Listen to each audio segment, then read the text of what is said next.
जय मान लक्ष्मी। मित्रों, क्या आपको पता है कि स्त्रियां आप सभी से कब तक प्रेम करती हैं?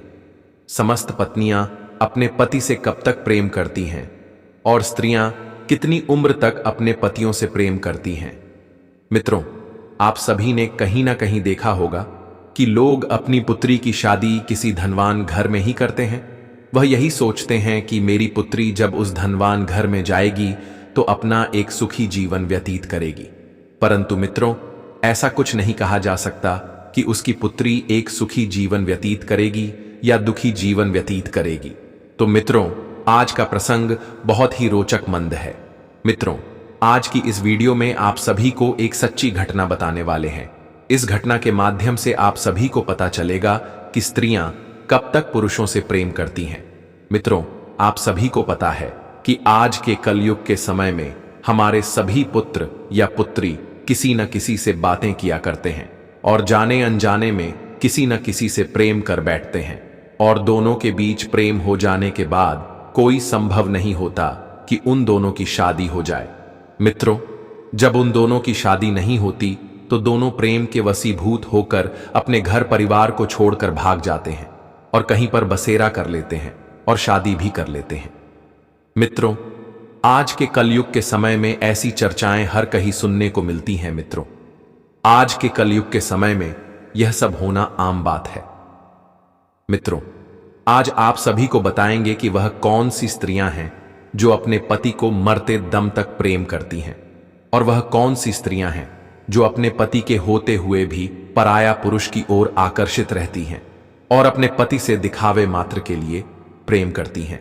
तो मित्रों, आप सभी को वीडियो को शुरू से लेकर अंत तक देखना होगा, तभी मित्रों आप सभी को पता चल पाएगा कि कौन सी स्त्रियां अपने पति से कब तक प्रेम करती हैं।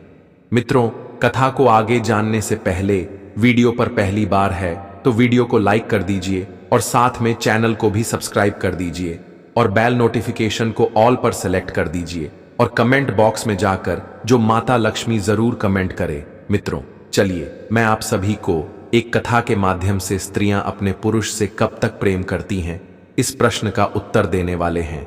मित्रों, एक बार की बात है, देवी सत्यभामा भगवान श्री कृष्ण के पास जाती हैं और भगवान श्री कृष्ण से पूछते हैं, हे प्रभु, आज मेरे मन में एक विचित्र प्रश्न उठ रहा है। तभी भगवान श्री कृष्ण जी कहते हैं, हे देवी, तुम्हारा प्रश्न क्या है? तुम अपना प्रश्न निसंकोच होकर पूछ सकती हो। तब देवी सत्यभामा कहती हैं, हे प्रभु, मेरा प्रश्न यह है कि समस्त स्त्रियां या पत्नियां अपने पति से कब तक प्रेम करती हैं और कितनी उम्र तक प्रेम करती हैं। मित्रों, यह बात सुनकर भगवान श्री कृष्ण जी कहते हैं, हे देवी, आज आपने अति उत्तम प्रश्न किया है। यह प्रश्न समस्त पुरुषों के लिए है कि स्त्रियां उनसे कब तक प्रेम करती हैं। हे देवी, मैं तुमको इस प्रश्न का उत्तर एक कथा के माध्यम से देने वाला हूं। हे देवी, इस कथा को तुमको शुरू से लेकर अंत तक पूरे मन से सुनना होगा। आगे देवी सत्यभामा कहती हैं, हे प्रभु, आपके मुख से वह कथा सुनना कितनी सौभाग्य की बात है। आगे भगवान श्री कृष्ण जी कहते हैं, हे देवी, इस कथा को जो पूरा सुनता है उसके घर में सदैव माता लक्ष्मी का वास होता है और भगवान शनिदेव की छत्र छाया उसके ऊपर हमेशा बनी रहती है, और जो भी इस कथा को अंत तक नहीं सुनता है उसके घर को माता लक्ष्मी छोड़कर चली जाते हैं। और आगे भगवान श्री कृष्ण जी कहते हैं, हे देवी, इस कथा को तुम पूरे ध्यान से अंत तक सुनना। तब देवी सत्यभामा कहती हैं, हे प्रभु, मैं आपको वचन देता हूं कि मैं इस कथा को शुरू से लेकर अंत तक सुनूंगी। तब भगवान श्री कृष्ण कथा को आगे सुनते हुए कहते हैं, हे देवी, एक बार की बात है, उत्तर प्रदेश में एक स्वाभायमान नगरी थी। उस नगर में एक बहुत बड़ा घना जंगल था। उस जंगल में ना तो कोई आता था ना तो कोई जाता था। उस जंगल में सिर्फ और सिर्फ जंगली जानवरों का बसेरा था। मित्रों, उत्तर प्रदेश में एक राजा राज्य करता था जिसका नाम धर्मराज था, और उस राजा की उम्र लगभग 42 वर्ष की हो चुकी थी, और उस राजा की अभी तक शादी नहीं हुई थी, क्योंकि आज तक उसे कोई भी स्त्री पसंद नहीं आई थी। उसके लिए कोई भी स्त्री सुंदर नहीं थी। मित्रों, उस राज्य में एक जंगल था। उस जंगल की चर्चा बहुत ज्यादा हो रही थी। मित्रों, जब उस राजा ने यह चर्चा सुनी कि उनके नगर में एक जंगल है जहां पर ना तो कोई आता था और ना ही कोई जाता था, और उस जंगल में सिर्फ जंगली जानवर ही रहा करते थे।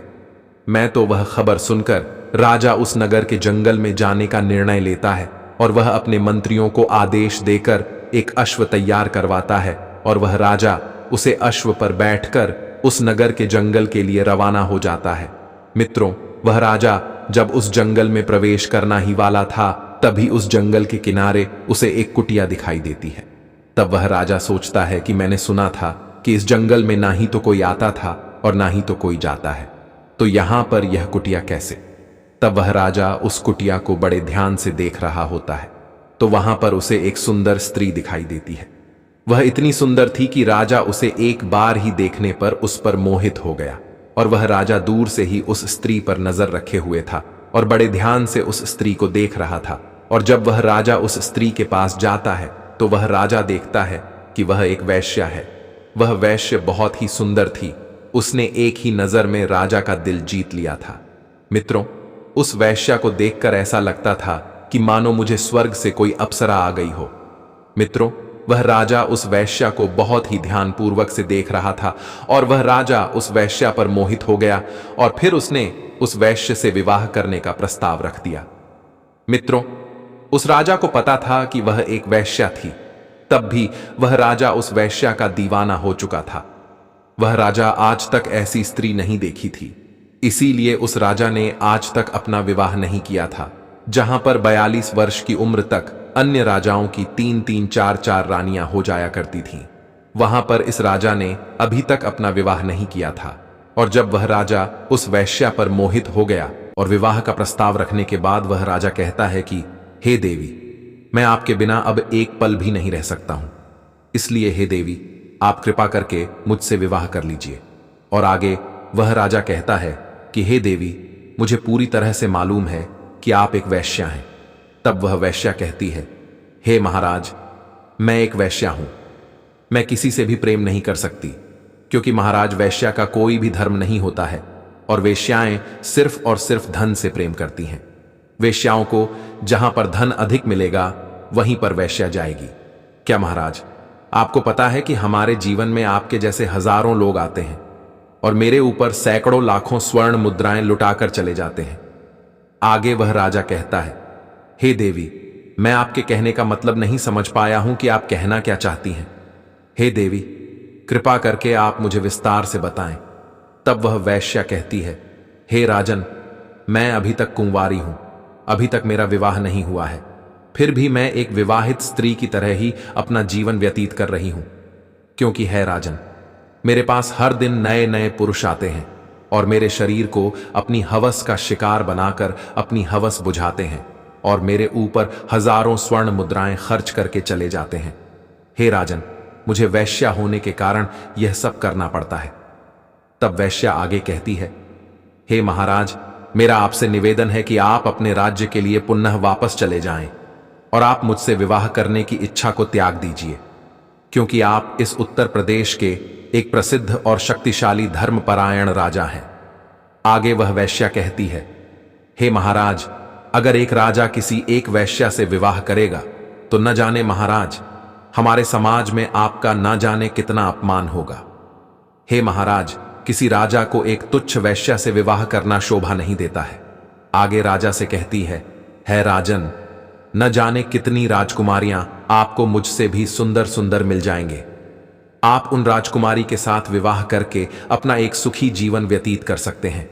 और हे राजन, अगर रही बात मुझसे शादी करने की, तो आप मेरे शरीर का एक बार भरपूर आनंद लेने के बाद आप अपने राज्य में वापस लौट जाएं। आगे वह राजा कहता है, हे देवी, मैं आपके बारे में सब कुछ जानता हूं, फिर भी मैं आपकी सुंदरता पर मोहित हो चुका हूं। मैं किसी भी हालत में आपसे विवाह करना चाहता हूं। मित्रों, वह राजा उस वैश्या की सुंदरता पर पूरी तरीके से मोहित हो चुका था और उसके प्रेम में अंधा हो चुका था और उस राजा को अब खुद पर नियंत्रण नहीं हो रहा था। मित्रों, फिर उस राजा की जिद पर उस वैश्या ने कहा है, राजन, ठीक है, मैं आपसे विवाह करने के लिए तैयार हूं, मैं आपसे विवाह अवश्य करूंगी, मैं आपकी रानी अवश्य बनूंगी, परंतु महाराज, मेरी कुछ शर्तें हैं जिन शर्तों को आपको मंजूर करना होगा। अगर आप मेरी इन शर्तों को मंजूर कर लेते हैं तब मैं आपसे विवाह कर लूंगी और मैं आपकी रानी बन जाऊंगी। तब वह राजा कहता है, हे देवी, आप अपनी शर्त बताएं, मैं आपकी शर्तें अवश्य मानूंगा। आगे वह वैश्या कहती है कि हे महाराज, मेरी वृद्ध माता और पिता हैं, आपको इन्हें अपने राजमहल में ले जाना होगा और मेरे माता पिता की अच्छी तरीके से देखभाल करनी होगी। और अगर मेरे माता पिता को कभी भी कुछ भी हो गया, कोई भी परेशानी हो गई, तो मैं आपके राजमहल को छोड़कर चली आऊंगी। और महाराज, मेरी दूसरी शर्त यह है कि आपके महल में रहकर मैं जो भी करूंगी आप मुझे रोकेंगे नहीं। जिस दिन आपने मेरे ऊपर कोई भी पाबंदी लगाने की कोशिश की तो मैं उस दिन आपके राजमहल को छोड़कर चली आऊंगी। मित्रों, ये दो शर्तें उस वैश्या ने राखी और फिर वह राजा तो वैश्या के प्यार में अंधा हो चुका था। वह उस वैश्या की इन दोनों शर्तों को मान लेता है और उस वैश्या को वचन दे देता है और कहता है, हे देवी, आप जैसा कहोगी वैसा ही होगा, परंतु आप मुझसे विवाह करके मेरे राजमहल चलिए, क्योंकि मैं आपके बगैर अब एक पल भी व्यथित नहीं कर सकता। क्योंकि हे देवी, मैं आपसे बहुत अधिक प्रेम करता हूं और मैं आपके बगैर जीवित नहीं रह सकता। इसलिए हे प्रिय, आप देर ना करते हुए मुझसे विवाह करके हमारे राजमहल में चलिए और आपने जो शर्तें बताए हैं मैं उन्हें पूर्ण तरीके से उन शर्तों का पालन करूंगा।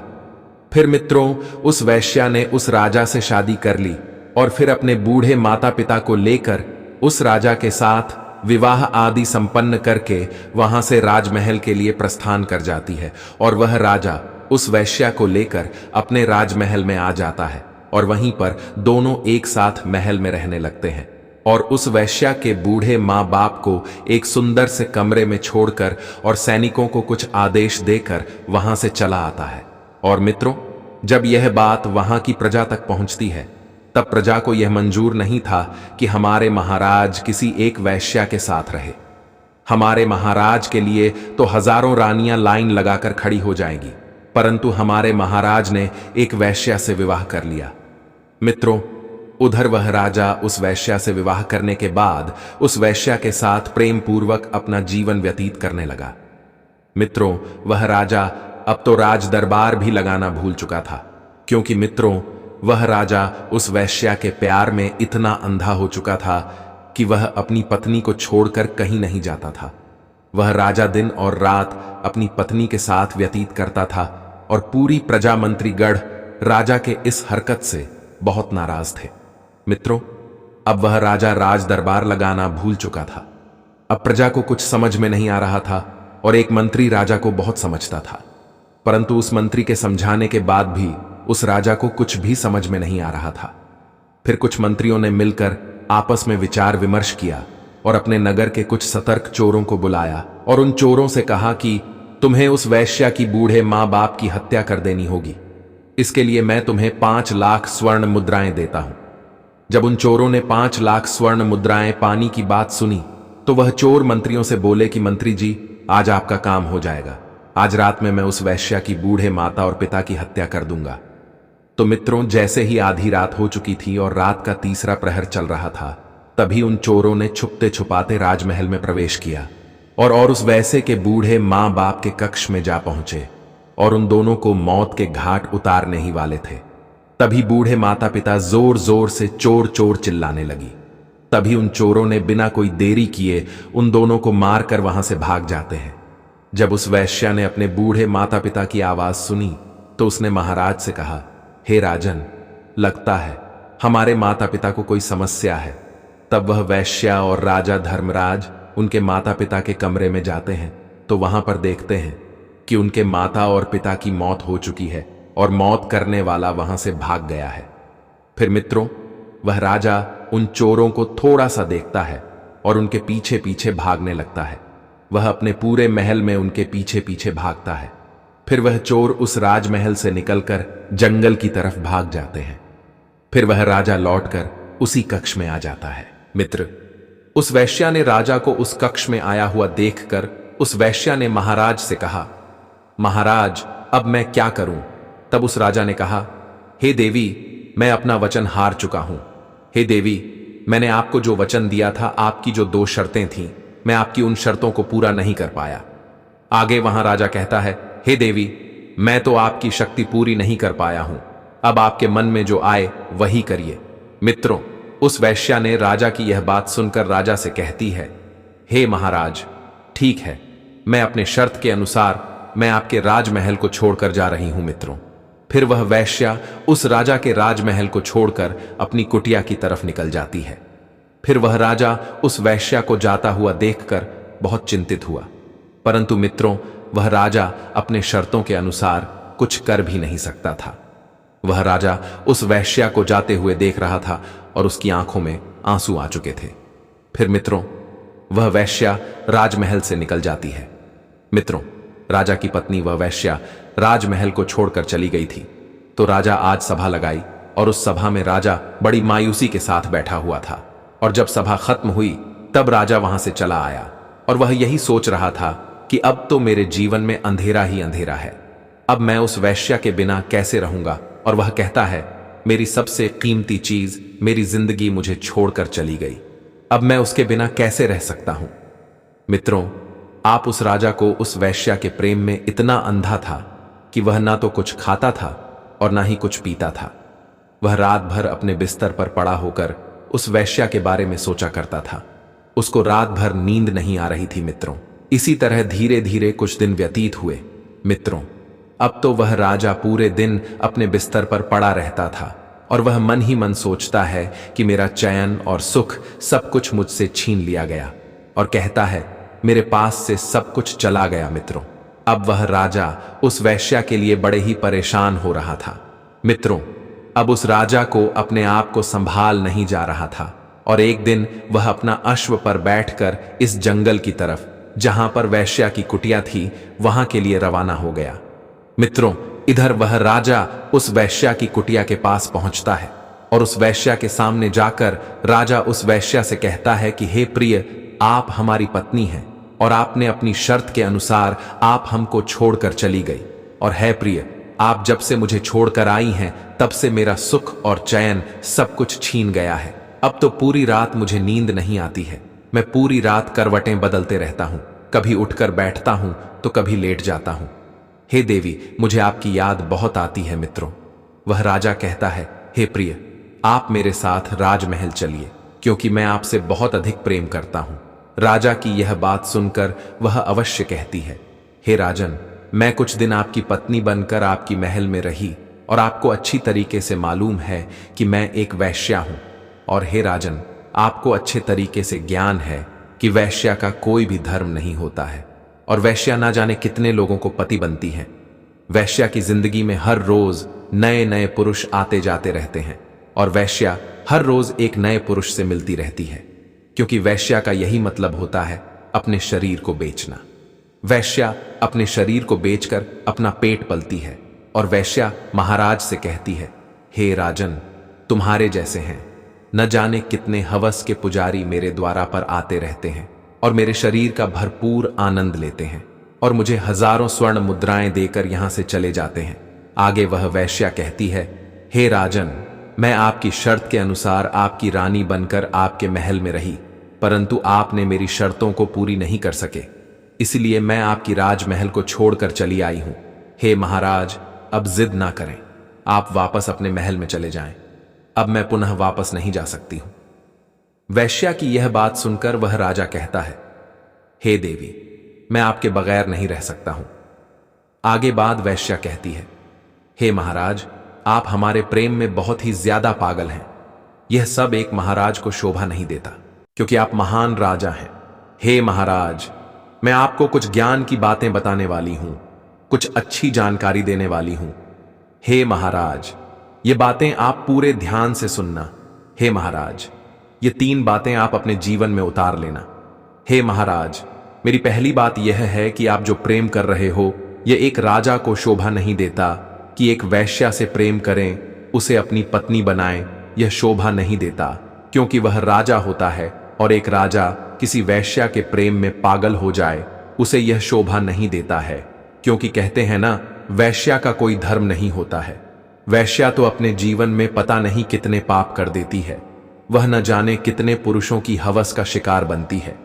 हे महाराज, मैं किसी न किसी पुरुष का शिकार रोज बनती हूं, इसलिए महाराज, आप हमारी बदन के लिए बड़े अच्छे तरीके से समझ लीजिए। आप हमारे प्रेम में अंधे न बने। और वह वैश्या आगे कहती है, महाराज, मेरी दूसरी बात यह है कि मैं एक वैश्या हूं, मेरा कोई धर्म नहीं है, लेकिन समाज स्त्रियों का एक धर्म होता है। समाज की स्त्रियों की एक रीति रिवाज होती है। उन स्त्रियों के साथ आप विवाह करके धर्म का पालन कर सकते हैं। हे राजन, हमारे पौराणिक शास्त्र वेद शास्त्र कहते हैं कि जो समाज की स्त्रियां होती हैं, नारियां होती हैं, उनका धर्म होता है कि वह अपने पति के साथ में रहे, अपनी पति की सेवा करें, अपने पति को पति परमेश्वर मानकर उनकी हर बातों का पालन करें। समाज की स्त्रियों के लिए सबसे बड़ा देवता उनका पति होता है। हे राजन, उस समाज की स्त्रियों का पति चाहे निर्बल हो या बलहीन हो, या फिर वह गरीब हो या कोई कंगाल हो या निधन हो, उन स्त्रियों के लिए उनके पति सबसे बड़ा भगवान होता है। वह स्त्रियां अपने पति को पति परमेश्वर मानती हैं। वह स्त्रियां अपने पति को किसी भी हालत में छोड़कर नहीं जा सकते हैं, और उन समाज की स्त्रियों का यही कर्तव्य होता है कि वह अपने पति की सेवा करें। और हे राजन, यह बात वेश्याओं पर लागू नहीं होती है। हम वैश्या का कोई धर्म नहीं होता है। वैश्या के जीवन में पता नहीं कितने पाप होते हैं, इसलिए वैश्या तो वैश्या ही होती है। और उन समाज की स्त्रियां यही सोचती हैं कि मेरा पति किसी अन्य स्त्री के पास न जाए और किसी अन्य स्त्री को अपने शिकार ना बनाए, क्योंकि समाज की स्त्रियों का पुरुष अगर किसी अन्य स्त्री के पास जाता है तो उनके घर में लड़ाई झगड़ा होने लगते हैं। हे राजन, समस्त स्त्रियां यही चाहती हैं कि उसका पुरुष किसी दूसरी स्त्री के हवस का शिकार ना बने, वह किसी दूसरी स्त्री के ऊपर नजर भी ना डाले, क्योंकि उसको जो चाहिए हो वह मैं दे सकती हूं। इसीलिए समाज की स्त्री से विवाह करना चाहिए, और पुरुषों के लिए भी यही नियम है। जरूरी नहीं है कि पत्नी ही पतिव्रता होनी चाहिए। पत्नी ही धर्म का पालन करे, पत्नी ही अपने कर्तव्यों को पूर्ण करे। पुरुषों को भी पत्नी वृत्त होना चाहिए। और हे राजन, हम तो एक वैश्या हैं, हमको तो जहां धन मिलेगा हम वहीं पर जाएंगे। वैश्या का यही कर्तव्य होता है। वैश्याएं अपना पेट पालने के लिए अपने शरीर को बेचकर अपना पेट पालती है। हे राजन, वेश्याओं को जहां पर अधिक धन मिलता है, वैश्याएं उन्हीं की रानी बन जाते हैं, और जितने समय के पैसे मिलते हैं उतनी ही समय की रानी बनती है। उसके बाद जब उस पुरुष का समय समाप्त हो जाता है, तब दूसरे पुरुष की बारी आती है, उससे भी धन मिलता है। हे राजन, वैश्या का तो काम है कि अपने आप को बेचना, दूसरों की प्रतिदिन रानी बनना। इसलिए हे राजन, हम जैसी वैश्या का कोई धर्म नहीं होता है, और जो समाज की स्त्री और नरिया का धर्म होता है, उन्हें अपने पति और बच्चों को छोड़कर नहीं जाना चाहिए। और मान लीजिए, यदि पति के पास धन की कमी है और उस पति के पास पैसे कमाने का कोई जरिया नहीं है, तो पत्नी को अपने पति को छोड़कर नहीं जाना चाहिए। यह नहीं कि जब उसके पति के पास धन कम हो या धन ना हो तो वह स्त्री अपने पति और बच्चों को छोड़कर किसी धनवान पुरुष के पास चली जाए। हे राजन, पति चाहे निर्धन क्यों ना हो, पत्नी को अपने धर्म का पालन अवश्य करना चाहिए। अपने पति के साथ रहना चाहिए, अपने पति की सहायता करनी चाहिए। और ऐसा नहीं कि पति के पास धन नहीं है तो अपने पति को वह स्त्री ताना दे, लड़ाई झगड़ा करे। अगर वह स्त्री अपने निर्धन पति से लड़ाई झगड़ा करेगी तो उसके घर में कभी भी मां लक्ष्मी का वास नहीं होगा, और वह और कंगाल होते चले जाएंगे। उनके घर में अगर मां लक्ष्मी आएगी तो उनके घर में मां लक्ष्मी रुक नहीं सकती। एक दरवाजे से आएंगे और दूसरे दरवाजे से तुरंत चली जाएंगे। चाहे जितना दुख हो, पत्नी को हमेशा अपने पति से प्रेम करना चाहिए, और अपने पति को दिलासा देने के लिए पत्नी को हमेशा यही करना चाहिए कि स्वामी, मैं आपके साथ हूं, आप परेशान मत होइए, भगवान की कृपा से सब कुछ ठीक हो जाएगा। और पत्नी को पति के प्रति और पति को पत्नी के प्रति हमेशा आकर्षित रहना चाहिए। हमेशा दोनों के बीच प्रेम बना रहना चाहिए, और कभी भी किसी भी स्त्री को अपने पति को छोड़कर कभी नहीं जाना चाहिए, और पति को भी अपनी पत्नी को कभी भी छोड़कर नहीं जाना चाहिए। हे राजन, आज के समय में समस्त पति और पत्नी के बीच में छोटी छोटी बातों पर छोटी मोटी लड़ाई झगड़े होते रहते हैं, परंतु एक दूसरे के प्रति प्रेम बराबर रहता है। और इतना समझ जाइए कि अगर जब पति और पत्नी के बीच में जो लड़ाई होती है, वह बातें अगर आसपास के पड़ोसियों के पास पहुंचती हैं, तो समझ जाइए कि पति और पत्नी दोनों एक साथ अब नहीं रह सकते। तब वहां पर पति को पत्नी के प्रति प्रेम नहीं होता है और पति को और पत्नी को पति के प्रति प्रेम नहीं होता है। वहां पर पत्नी और पति एक दूसरे से अलग हो जाते हैं। और मित्रों, समाज की स्त्रियों का यही धर्म होता है कि वह स्त्रियां अपने पति के साथ मिलजुल कर रहे और पत्नियों को हमेशा अपने पति के आज्ञा का पालन करना चाहिए। हाँ, वहां पर पत्नियों का पालन नहीं करना चाहिए जहां पर पति की बात गलत हो, पति आपसे गलत काम करवाता हो, वहां पर अपने पति का पालन नहीं करना चाहिए। मित्रों, आपने कहीं ना कहीं माता अनसुया की कथा सुनी ही होगी कि माता अनसुया हमेशा अपने पति की सेवा में लगी रहती थी और अपने पति की सेवा खूब करती थी। और माता अनसुया के पास कुछ नहीं था और माता अनसुया अपने पति के साथ जंगल में एक कुटिया बनाकर उसी में अपने पति के साथ जीवन व्यतीत करती थी।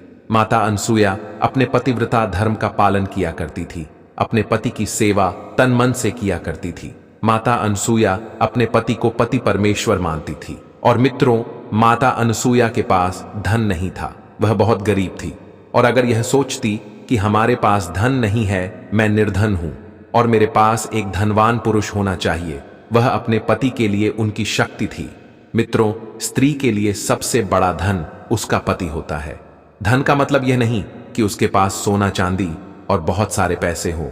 पत्नियों का सबसे बड़ा धन उनके पति होता है और उनके बच्चे होते हैं। लेकिन आज के कलयुग के समय में समस्त स्त्रियों का सबसे बड़ा धन रुपया, पैसा, धन दौलत, यह सब होता है और पति कुछ भी नहीं होता। मित्रों, आपने कहीं ना कहीं सुना होगा, कहीं ना कहीं देखा होगा, अपने गांव में, अपने घर के पड़ोस में, अपने ही घर में कि धन के लिए कितनी ज्यादा लड़ाई होती रहती है। इसीलिए हे राजन, पत्नी को हमेशा धर्म का पालन करना चाहिए। आगे वह वेश्या कहती है, हे राजन, आप वेश्याओं के चक्कर में ना पड़े, जो आप हमारे चक्कर में पड़े हुए हैं। आप हमारे प्रेम अंधी हो गए हैं और हमारे प्रेम में जो पागल बने हुए हैं। हे राजन, राजा को अपने बारे में कभी नहीं सोचना चाहिए। राजा को अपनी प्रजा के बारे में सोचना चाहिए। आप तो अपने बारे में सोचते हैं, अपने प्रजा के बारे में कुछ भी नहीं सोचते हैं। हे राजन, ना जान मेरी मुलाकात प्रतिदिन कितने पुरुषों से हुआ करती है। इसीलिए राजन, आपको अपने राज्य में वापस लौट जाना चाहिए और अपनी प्रजा की देखभाल करिए और किसी राज्य की राजकुमारी से अपना विवाह कर लीजिए, जिससे आपकी प्रजा को एक महारानी मिल जाए और वह आपसे खुश रहे। मित्रों, वह राजा उस वैश्या की बात सुनकर वह समझ जाता है और फिर वह राजा उस वैश्या से क्षमा मांगता है और कहता है, हे देवी, आज आपने मेरी बंद आंखें खोल दी। मैं बहुत गलत रास्ते पर निकल पड़ा था, आपने मुझे सही राह दिखाई है। फिर वह राजा अपने राजमहल लौट जाता है और वह एक सुंदर से राजकुमारी से अपना विवाह कर लेता है और वह अपने राज्य में एक सुखी जीवन व्यतीत करने लगता है। तो मित्रों, एक वैश्या ने हम सभी को बताया कि समय चाहे कैसा भी समय हो, पत्नी को पति के प्रति हमेशा प्रेम करना चाहिए और पति को पत्नी के प्रति हमेशा प्रेम करना चाहिए। तो मित्रों, पत्नियों को अपने पति को मरते दम तक प्यार करना चाहिए, चाहे वह बूढ़े हो चाहे जवान हो, प्रेम बराबर रहना चाहिए। तो मित्रों, आप सभी को यह कथा कैसी लगी, कमेंट बॉक्स में कमेंट करके जरूर बताएं। और मित्रों, अभी तक आप लोगों ने हमारे इस YouTube चैनल को सब्सक्राइब नहीं किया है तो चैनल को सब्सक्राइब करके बेल नोटिफिकेशन को ऑल पर सेलेक्ट कर दीजिए और कमेंट बॉक्स में जाकर जय मां लक्ष्मी जरूर कमेंट करें। तो मित्रों, वीडियो को यहां तक देखने के लिए आप सभी का दिल से धन्यवाद। मिलते हैं किसी और पौराणिक कथा के साथ, तब तक के लिए बाय बाय।